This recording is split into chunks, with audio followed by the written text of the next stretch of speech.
Sir, it's an honor. The honor is all mine, soldier. Keep. December 16, 1944, German Ardennes Forest. Field Marshal Gerd von Rundstedt stood in his command post, studying maps of the massive counter-offensive about to begin, what the Allies would call the Battle of the Bulge. Hitler's plan was audacious: break through American lines in the Ardennes, drive to Antwerp, split the Allied armies, and force a negotiated peace. Rundstedt thought it was overly ambitious, but he'd follow orders. His chief of staff asked the question everyone was thinking: what about Patton? Rundstedt's expression darkened. Patton is in the south. In the Saar region, he's attacking our positions there. He cannot possibly reorient his entire Third Army northward in less than a week. We'll be at the Meuse River before he can react. The chief of staff looked unconvinced. But if he does react, then we have serious problems, Rundstedt interrupted. Patton is the one American commander who thinks like a German panzer general. He understands movement, speed, and exploitation. If Patton gets involved in the Ardennes before we reach our objectives, this offensive becomes much more difficult. December 22nd, 6 days later, Rundstedt received reports that shocked him. Elements of Patton's Third Army had disengaged from their offensive in the Saar, wheeled 90 degrees north, and were attacking the southern flank of the German penetration into the Ardennes. Patton had moved 3 divisions over 100 miles in winter conditions, across terrain with limited roads, while maintaining offensive capability. He'd done it in 72 hours, something German staff officers had calculated was impossible. Rundstedt's chief of staff said quietly, "I told you, it's Patton." Rundstedt stared at the map. Only Patton could do this. No other American commander would even attempt it. And now our entire southern flank is exposed to the most aggressive general in the Allied armies. The Battle of the Bulge would continue for another month, but the German offensive's momentum was broken partly because of one man's ability to do what German planners thought was impossible. This is the story of why German generals didn't just respect George Patton, they feared him. How German intelligence tracked his movements obsessively. Why Wehrmacht commanders built defensive strategies around anticipating where Patton would strike. And what captured German documents reveal about the one American general they considered uniquely dangerous. The introduction. North Africa, 1943. German generals first encountered George Patton in North Africa in March 1943. After the disaster at Kasserine Pass in February, where inexperienced American forces were routed by German attacks, Eisenhower made a change. He relieved the cautious General Lloyd Fredendall and gave command of U.S. the Coup Corps to George S. Patton. The German expectation. German intelligence knew Patton's reputation: cavalry officer, aggressive personality, no significant combat command experience in World War II. German commanders expected another American general who would need time to learn modern warfare. They'd faced British commanders like Montgomery, competent but cautious and methodical. They expected Patton to be similar. They were catastrophically wrong. The Battle of El Gueta, March 23, 1943. Patton took command on March 6th. Within days, he'd reorganized 2 corps. 17 days after taking command, he launched an offensive at El Gueta. The German 10th Panzer Division attacked American positions, expecting to scatter the Americans as they had at Kasserine. Instead, they ran into coordinated artillery fire, well-positioned anti-tank guns, and infantry that held their ground. The Germans lost over 50 tanks and suffered heavy casualties. They were forced to withdraw. The German assessment. A captured German after-action report from 10th Panzer Division noted, The American forces at El Gueta displayed tactical competence not seen in previous engagements. Artillery coordination was excellent. Defensive positions were intelligently chosen. Leadership appears improved. Recommend treating American Second Corps as serious threat under new command. This was German military speak for something has changed. These Americans are dangerous now. That something was Patton. Rommel's assessment. He understands mobile warfare. Field Marshal Erwin Rommel commanded Axis forces in North Africa until March 1943, when he was transferred to Europe due to health issues and the deteriorating situation. Before leaving, Rommel received intelligence reports about the new American Two-Corps commander. He studied Patton's background and tactical approach. Rommel's letter to his wife, March 1943. The Americans have found a general who understands movement and armored warfare. Their new Two-Corps commander, Patton, is aggressive in a way I have not seen from American commanders before. He reminds me of our panzer commanders in his emphasis on speed and exploitation. This is concerning. Most Allied generals are methodical and cautious. This one appears to be neither. Rommel's professional assessment. Rommel recognized something other German commanders would soon learn. Patton thought like a German armor commander.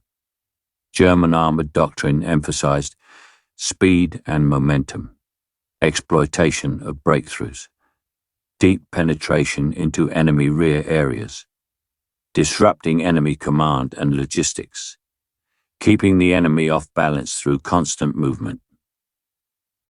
Most Allied commanders didn't fight this way. Montgomery was methodical. Build up forces, achieve overwhelming superiority, advance carefully. Bradley was competent but cautious. Consolidate gains, minimize risks. Patton was different. He thought in terms of movement, speed, and aggressive exploitation. This was exactly how German panzer generals thought. The concerning implication: if an American general understood mobile warfare the way German commanders did, he could use America's material superiority, more tanks, more fuel, more supplies, to execute German-style operations at a scale Germany couldn't match. A cautious American general with superior resources was a problem. An aggressive American general who understood armored warfare with superior resources was terrifying. Rommel was among the first to recognize this. Sicily, 1943, the race to Messina. July-August 1943, the Allied invasion of Sicily. The setup. Montgomery's 8th Army would advance up Sicily's east coast. Patton's 7th Army would support this advance and protect Montgomery's flank. This relegated Patton to a secondary role, exactly what he hated and exactly what he wouldn't accept. What Patton did. Patton ignored the spirit of his orders. While supporting Montgomery nominally, he launched an aggressive drive across western Sicily. His forces took Palermo on July 22nd, then raced along Sicily's north coast toward Messina, the strategic prize. Montgomery's advance up the east coast was slow and methodical, facing prepared German defensive positions. Patton's advance along the north coast was rapid and aggressive, bypassing strong points and maintaining momentum. The German perspective. German commanders in Sicily, particularly General Hans Huber commanding the 14th Panzer Corps, faced a dilemma. Montgomery's advance was predictable and could be delayed with prepared defenses. Patton's advance was unpredictable and harder to counter. A captured German intelligence assessment from Sicily, July 1943. American 7th Army under Patton advancing with unexpected speed along north coast. Enemy commander showing tactical flexibility and aggressive pursuit. Recommend concentrating mobile reserves to counter American exploitation attempts. Montgomery's advance can be delayed with static defenses. Patton's cannot. The race to Messina. Patton reached Messina on August 17th, just hours before British forces arrived. It was a symbolic victory more than a strategic one. German forces had already evacuated most of their troops across the Strait of Messina to Italy. But symbolically, Patton had beaten Montgomery to the objective. And tactically, he demonstrated something important to German observers. American forces could move as fast as German forces when properly commanded. The fortitude deception. Patton as Phantom. After Sicily, Patton was sidelined for months due to the slapping incidents, where he physically struck soldiers suffering from combat fatigue. This should have ended his career. Instead, it made him more dangerous to the Germans because Allied intelligence used Patton as a deception weapon. Operation Fortitude. The elaborate deception plan to hide the Normandy invasion included 1st United States Army Group, Fusage, a phantom army supposedly preparing to invade the Pas-de-Calais. Fusage didn't exist, but German intelligence believed it did because radio traffic suggesting a major headquarters, dummy equipment and installations visible to aerial reconnaissance, false intelligence fed through double agents, George S. Patton assigned as commander. Why Patton made the deception credible. German intelligence knew Patton was America's most aggressive general. They knew he'd been in trouble for the slapping incidents. They believed he'd been given Fusag command to rehabilitate his reputation before the main invasion. The logic made perfect sense to Germans. Eisenhower wouldn't sideline his best attacking general during the invasion. Patton had to be commanding something important. If he was in southeast England with Fusag, then Fusag must be the main invasion force. This reasoning kept German forces in the Pas-de-Calais for weeks after D-Day. Hitler refused to release reserves from Pas-de-Calais because he believed Normandy was a feint, and Patton's real invasion was still coming. A captured German intelligence report, June 1944. Patton's presence with Fusag in southeast England confirms our assessment that Pas-de-Calais remains primary invasion target. Normandy landings likely diversionary. Recommend maintaining forces in Pas-de-Calais to counter expected main assault under Patton's command. German respect for Patton made the deception work. They believed Patton wouldn't be wasted on a secondary operation. Therefore, wherever Patton was, must be where the real attack would come. They were wrong. But their respect for Patton made the lie believable. Normandy Breakthrough Operation Cobra. August 1944, Patton's Third Army became operational in Normandy. The Bocage fighting had bogged down Allied forces for weeks. The hedgerow country, small fields surrounded by thick hedges and sunken roads, favoured defenders. American casualties were heavy and advances were measured in yards. Then came Operation Cobra, the breakout offensive. And Patton. The plan. Massive bombing and artillery would blast a hole in German lines. Armoured divisions would punch through, then Patton's Third Army would exploit the breakthrough, racing through the gap before Germans could react. What happened? The breakthrough occurred on July 25th. By August 1st, Patton's Third Army was activated and pouring through the gap. What happened next shocked German commanders. The exploitation. Patton didn't advance methodically, he didn't consolidate. He poured forces through the gap and told his commanders, "Move fast, keep moving. Don't worry about your flanks. Don't stop to fight every German unit you encounter. Bypass them. Keep moving. Disrupt, confuse. Don't give them time to organize defenses." Third Army advanced so fast that supply lines couldn't keep up. Maps became obsolete daily. German commanders didn't know where American forces were. Some Third Army units ran out of fuel in German rear areas and had to wait for supplies to catch up. The German perspective. This was nightmare fuel for German commanders. They were trained to conduct these kinds of rapid exploitations, but they'd never faced an enemy who could do it to them. General Heinrich Eberbach, commanding German panzer forces, wrote in his diary, "American Third Army advancing with speed comparable to our own panzer operations in 1940. We cannot establish defensive lines because Patton's forces reach them before we do. We cannot organize counterattacks because by the time we identify his positions, he has moved. This is not the methodical American advance we expected. This is armored warfare of the highest level." Field Marshal Gunther von Kluge's assessment. Kluge commanded German forces in Normandy. His August 7th report to Hitler. Enemy Commander Patton is exploiting breakthrough with exceptional skill. His forces advance faster than we can react.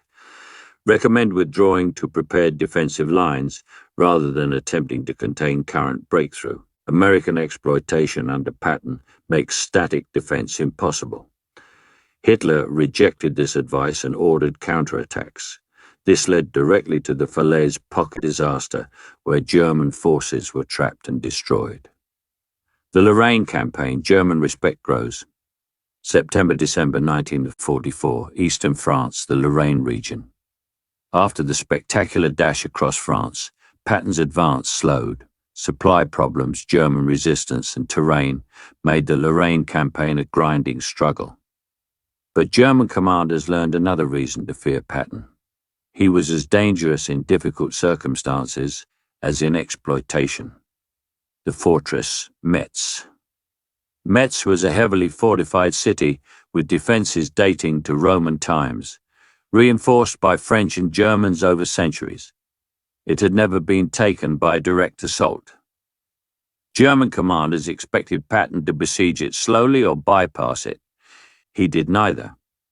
Patton attacked Metz directly, using a combination of infiltration tactics to get inside the fortifications, combined arms coordination between infantry, armor, and artillery, relentless pressure that didn't give defenders time to rest, willingness to take casualties to maintain momentum. Metz fell on November 22, 1944. The impregnable fortress was taken in weeks. German General Hermann Balck's assessment. Balck commanded German Army Group G opposing Patton in Lorraine, his post-war assessment. Patton was the outstanding tactical commander in all the Allied armies. He knew how to use armor and infantry together. He understood that momentum matters more than consolidation. Even when his advance slowed due to supplies or terrain, he maintained offensive pressure. We could never rest when facing Patton's forces. The key difference: other Allied commanders would pause when facing difficulties to resupply, reorganize, plan the next phase. Patton kept attacking even when supplies were short and circumstances were difficult. This meant German forces facing Patton never got the breathing room they needed to organize proper defenses. The Battle of the Bulge. The impossible accomplished. December 1944. We returned to where we started. The German Ardennes offensive. The German calculation. German planners knew Patton's Third Army was attacking in the Saar region south of the Ardennes. Basic military logistics said Patton couldn't disengage from that offensive, reorient his entire army 90 degrees, move it over 100 miles in winter, and attack the southern flank of the German penetration. It would take at minimum a week, probably two. By then, German forces would be too far advanced for Patton to matter. What Patton did. Eisenhower called a meeting on December the 19th, 3 days after the German offensive began. He asked his commanders when they could counterattack. Patton said, December 22nd, 3 days from now, I can attack with 3 divisions. Other commanders thought this was impossible posturing. You can't wheel an entire army 90 degrees and attack in 3 days. Patton had already done the preliminary planning, anticipating he might need to shift north. When Eisenhower gave the order, Patton executed.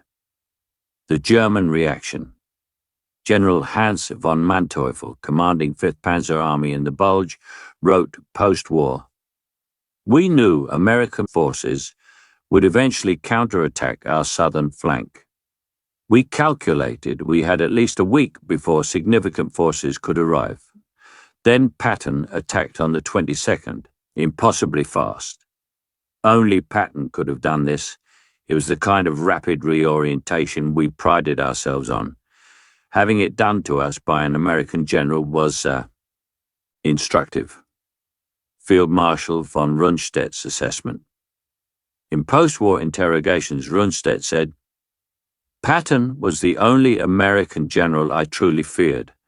He understood mobile warfare better than most German commanders. His ability to reorient Third Army during the Bulge demonstrated operational art of the highest level. If Eisenhower had given Patton more freedom earlier in the war, Germany's situation would have been much worse." The German intelligence file, tracking Patton. After the war, Allied intelligence captured German military archives. The files on George Patton were extensive and revealing. The dedicated tracking. German intelligence maintained specific files on Patton that were more detailed than files on most other Allied commanders. They tracked his location at all times, his unit assignments, reports from frontline units that encountered his forces, analysis of his tactical patterns, predictions of where he might strike next, recommendations for how to counter him. A sample German intelligence assessment, October 1944. General Patton, commanding U.S. Third Army. Tactical assessment, most dangerous American commander. Favors aggressive, armored exploitation, will accept risk to maintain momentum, does not pause to consolidate gains. Excellent combined arms coordination, superior to British commanders in mobile warfare. Recommended countermeasures, avoid static defense against Patton's forces, use mobile reserves to counterattack penetrations. Do not allow Patton's forces to gain operational depth. They will exploit it faster than we can react. Priority intelligence requirement, Patton's location and likely objectives. Strategic assessment. Eisenhower does not utilize Patton to full potential. Eisenhower's broad front strategy limits Patton's effectiveness. If Patton were given independent command with adequate supplies, he could advance into Germany faster than our forces could establish defenses. This last assessment was prophetic. German intelligence recognized that Allied grand strategy was limiting Patton's effectiveness. They were grateful for it. Post-war interrogations, what German generals said. After the war, British military historian Basil Liddell Hart interviewed German generals extensively. American intelligence also conducted detailed interrogations. The consistent theme, Patton was in a class by himself among Allied commanders. Field Marshal von Rundstedt. Patton was the outstanding tactical genius of the war. If I were fighting the campaign again, I would prefer to face Montgomery or Bradley rather than Patton. Patton understood mobile warfare in the same way our panzer generals did. He was bold where other Allied commanders were cautious. General Siegfried Westphal, Rommel's chief of staff. Patton was the most feared Allied general. We studied his campaigns carefully. His breakthrough from Normandy and exploitation across France was textbook armored warfare, superior to anything we did in France in 1940, because he did it against prepared defenses while we faced a collapsing enemy. General Hasso von Manteuffel. I fought against Patton and against the Russians. I preferred the Russians. At least with Russians, their tactics were predictable. Patton was unpredictable. He would attack when conventional wisdom said he should consolidate. He would exploit when others would be cautious. You could never feel safe when Patton was in your sector. General Fritz Bayerlein. Patton's greatest strength was speed, both physical speed of his advances and speed of decision-making. He made decisions faster than we could react. By the time we understood what he was doing, he had already moved to the next phase. This is the mark of a great commander. Why German generals feared Patton specifically. So what made Patton uniquely frightening to German commanders? Why not Montgomery, Bradley, or other Allied generals? Reason 1, he thought like a German. German armored doctrine emphasized speed, exploitation, and disruption. Patton understood this instinctively. Most Allied commanders didn't think this way, they were more methodical and cautious. Fighting an enemy who uses different tactics is manageable. Fighting an enemy who uses your own tactics, but with superior resources, is terrifying. Reason 2, he was unpredictable. Montgomery was predictable. Build up overwhelming force, attack methodically, consolidate carefully. German commanders could anticipate his moves. Patton was unpredictable. He'd attack with insufficient forces if he saw opportunity. He'd bypass strong points when conventional wisdom said to reduce them. He'd keep attacking when others would pause. German commanders couldn't reliably predict what Patton would do because he didn't follow standard Allied doctrine. Reason 3, he maintained relentless pressure. Most Allied commanders would pause to resupply, reorganize, and plan the next phase. This gave German forces breathing room to establish new defensive lines. Patton didn't pause. Even when supplies were short and casualties were high, he kept attacking. This prevented German forces from ever stabilizing a defensive line. Reason 4, he had American industrial capacity behind him. A bold, aggressive commander with limited resources is dangerous but containable. Patton had effectively unlimited resources, more tanks, trucks, fuel, and ammunition than German forces could match.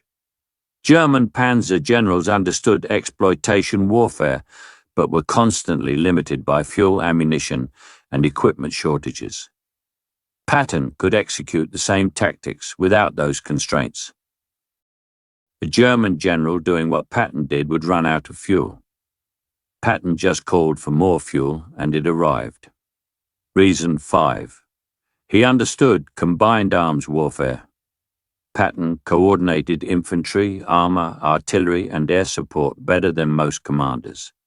His attacks weren't just tank charges, they were carefully orchestrated operations using all available assets. German combined arms coordination was excellent. Facing an American general who matched that coordination while having superior resources was formidable. Reason 6, his personality created psychological pressure. German intelligence knew Patton's reputation for aggression and boldness. This created psychological pressure on German commanders facing him. When intelligence reported, Patton's forces are in your sector, German commanders knew they faced not just an attack, but an aggressive, unpredictable assault that wouldn't stop. This psychological factor mattered. Morale and confidence affect military effectiveness. German units facing Patton knew they faced the Allies' most dangerous general. The counterfactual, what if Patton had free rein? German intelligence assessments consistently noted that Eisenhower's broad front strategy limited Patton's effectiveness. What if Patton had been given independent command with priority for supplies? German post-war assessment. Multiple German generals said post-war that Germany was fortunate. Eisenhower chose a broad front strategy, rather than giving Patton everything he wanted for a single, concentrated thrust. General Blumentritt said, "If Patton had been given all available American resources and told to drive for the Rhine and beyond, we could not have stopped him. We lacked the mobile reserves to counter such a concentrated thrust by a commander who understood exploitation warfare." The argument for Patton's approach. Patton wanted to drive straight for the Rhine in September 1944, cross it before German defenses were established, and advance into Germany's industrial heartland. He believed, and German generals agreed, that he could have done this if given adequate supplies. This might have ended the war months earlier, saving thousands of Allied lives and preventing the Battle of the Bulge entirely. The argument against Eisenhower's broad front strategy was safer. It prevented catastrophic failure if any single thrust was stopped.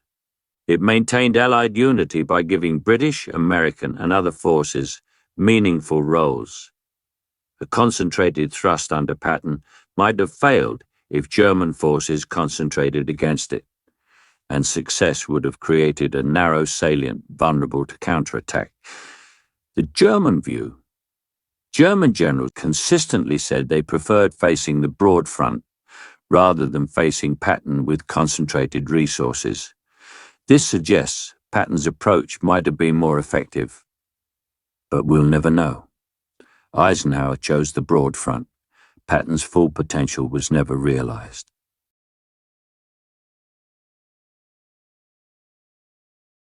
The specific fear, Patton's unpredictability. German commanders repeatedly mentioned one specific aspect of Patton that made him uniquely difficult: his unpredictability. Example, the Hammelburg Raid, March 1945. Patton sent a task force deep behind German lines to liberate a POW camp at Hammelburg. The raid was a failure. The task force was destroyed and the camp wasn't successfully liberated. But from a German perspective, the raid revealed something terrifying. Patton was willing to take enormous risks for objectives that conventional commanders wouldn't even attempt. Sending a small force 50 miles behind enemy lines to raid a POW camp was operationally questionable.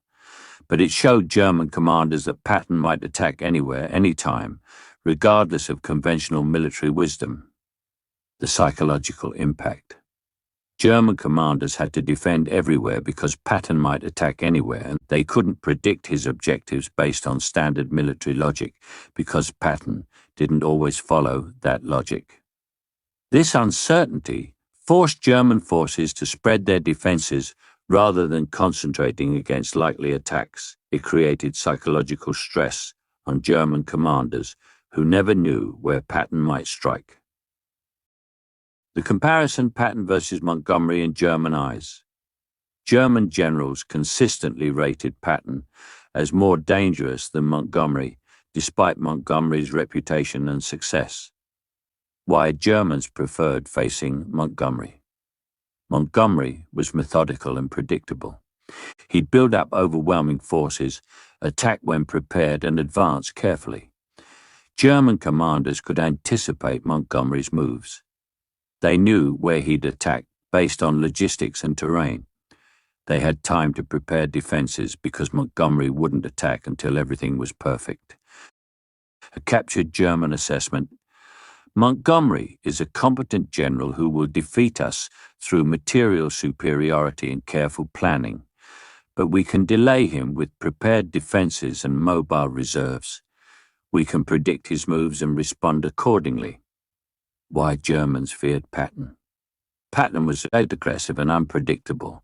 He'd attack with whatever forces he had available. He'd keep attacking when conventional wisdom said to pause. German commanders couldn't reliably predict Patton's moves. They didn't have time to prepare defenses because Patton attacked before they were ready. A captured German assessment. Patton is a dangerous general who will defeat us through speed and aggression. We cannot delay him with static defenses because he bypasses them. We cannot predict his moves because he doesn't follow conventional doctrine. He is the most difficult Allied general to counter. The post-war confirmation. Basil Liddell Hart asked multiple German generals, if you had to face either Montgomery or Patton again, which would you choose? Every general said Montgomery. None wanted to face Patton again. This wasn't an insult to Montgomery. He was an excellent commander. But German generals recognized that Patton's style of warfare was uniquely suited to defeating German forces. The operational art. Why Patton was different. Military theorists distinguish between tactics, winning battles, operations, winning campaigns, and strategy, winning wars. Patton was exceptional at the operational level. the art of winning campaigns through movement, exploitation, and maintaining momentum. The German recognition. German military education emphasized operational art. Generals like Guderian, Manstein, and Rommel were masters of operational-level warfare, using movement and speed to win campaigns rather than just battles. German generals recognized that Patton understood operational art at their level. This was rare among Allied commanders. A post-war German assessment. General von Mellenthin wrote, "Most Allied generals were tactically competent but operationally cautious. They could win battles but struggled to exploit victories into campaign-winning advances." Patton was different. He understood that operational success requires exploiting tactical victories immediately, maintaining momentum regardless of risk. This is advanced operational art that few commanders master. The implication? German generals didn't just fear Patton's aggressiveness. They feared his sophisticated understanding of how to turn tactical victories into operational success. Any general can win a battle.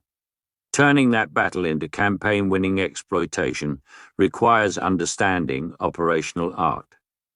Patton had that understanding at a level comparable to the best German generals. The final assessment, Rundstedt's verdict. Field Marshal Gerd von Rundstedt was Germany's most senior commander in the West for much of the war. His assessment of Allied commanders carries particular weight. Rundstedt's ranking of Allied generals post-war interview. First, Patton. He was by far the most dangerous. Second, the British commander Dempsey, who doesn't receive sufficient credit. Third, Montgomery, who was competent but predictable. Fourth, Bradley, who was solid but cautious.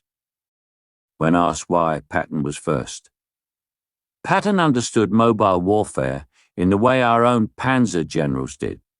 If he had been German, he would have been promoted to Field Marshal and given command of a panzer army. He thought in terms of movement, exploitation, and maintaining momentum. Most Allied generals thought in terms of position and attrition. Patton was different. This made him uniquely dangerous. Rundstedt's biggest fear.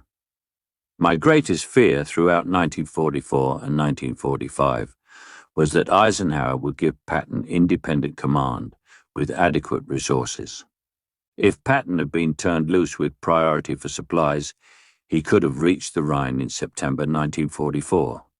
We had nothing in position to stop such an advance. Fortunately for us, Eisenhower chose a different strategy. Why the fear mattered. Strategic implications. German fear of Patton wasn't just psychological, it had strategic implications. Resource allocation. German forces facing Patton received priority for reinforcements, supplies, and attention from high command. This meant other sectors received less. Defensive strategy. German commanders built defensive strategies around containing Patton specifically. They positioned mobile reserves to counter his likely avenues of advance. They prepared multiple defensive lines because they knew Patton would break through the first. The fortitude effect. German belief that Patton commanded the real invasion force kept divisions in Pas-de-Calais for weeks after D-Day. This significantly aided the Normandy invasion's success. Hitler's obsession. Hitler himself was fascinated by Patton. He read intelligence reports about Patton's movements. He asked specifically about Patton in briefings. He respected Patton as a worthy opponent in a way he didn't respect other Allied generals. This attention from the highest levels meant Patton's actual and potential actions influenced German strategic decisions. The tragedy, Patton's constraints. The great irony is that the general German commanders feared most was never used to his full potential. The constraints. Eisenhower's broad front strategy meant Patton never received the concentrated resources to execute the kind of deep exploitation he wanted. Patton's personality and political liabilities, the slapping incidents, his public statements, meant he was kept on a shorter leash than his combat effectiveness warranted. Allied coalition politics required balancing American and British roles, which meant Patton couldn't be given the independent command German generals feared most. The German recognition.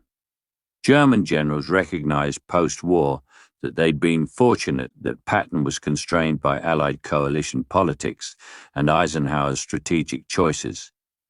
A concentrated thrust under Patton with full resources would have been their nightmare scenario. They never had to face it. Conclusion: the one they feared. December 1944, the Ardennes Forest. German forces advancing through American lines in their last great offensive. Field Marshal von Rundstedt's greatest concern wasn't American numbers or firepower. It was one general. What about Patton? That question haunted German planning because they knew from North Africa to France, from Sicily to the Saar, that Patton was different. He thought like a German panzer general. He understood exploitation warfare. He moved faster than they expected. He attacked when others would pause. He maintained pressure that never allowed breathing room. Most importantly, he had American industrial capacity behind him. Everything German generals could do with limited resources, Patton could do without constraints. German intelligence tracked Patton's movements obsessively. They built defensive strategies around where he might strike. They allocated scarce reserves to sectors facing his forces. They feared his presence more than any other Allied commander. And they were right to fear him. When Patton wheeled the Third Army 90 degrees in 72 hours and attacked the Bulgar's southern flank, accomplishing what German staff officers had calculated was impossible, he confirmed every fear they'd had. Field Marshal von Rundstedt's post-war assessment was simple and devastating. Patton was the most dangerous man the Allies possessed. Not the best general overall, Montgomery had strengths Patton lacked. Not the most politically skilled, Eisenhower far surpassed him. Not the most complete commander, Bradley was more balanced. But the most dangerous, the one German generals feared facing, the one they'd rather not fight. Because Patton understood what German generals understood, that modern war is about movement, speed, and exploitation. That momentum matters more than positions. That boldness creates opportunity. And having an American general who understood this, backed by American industrial might, was German commanders' worst nightmare. They respected Montgomery. They appreciated Bradley's competence. They understood Eisenhower's strategic challenges. But they feared Patton. And that fear shaped their decisions, their strategies, and ultimately, their defeat. The general the Germans feared was never used to his full potential. German commanders recognized this and were grateful. Because if Patton had been given free rein, if he'd received the concentrated resources and independent command he wanted, German generals believed the war in Europe would have ended months earlier. Not through attrition or material superiority alone, but through operational art executed by a commander who understood mobile warfare at the highest level. A commander who thought like a German general but had American resources. That was what truly terrified them.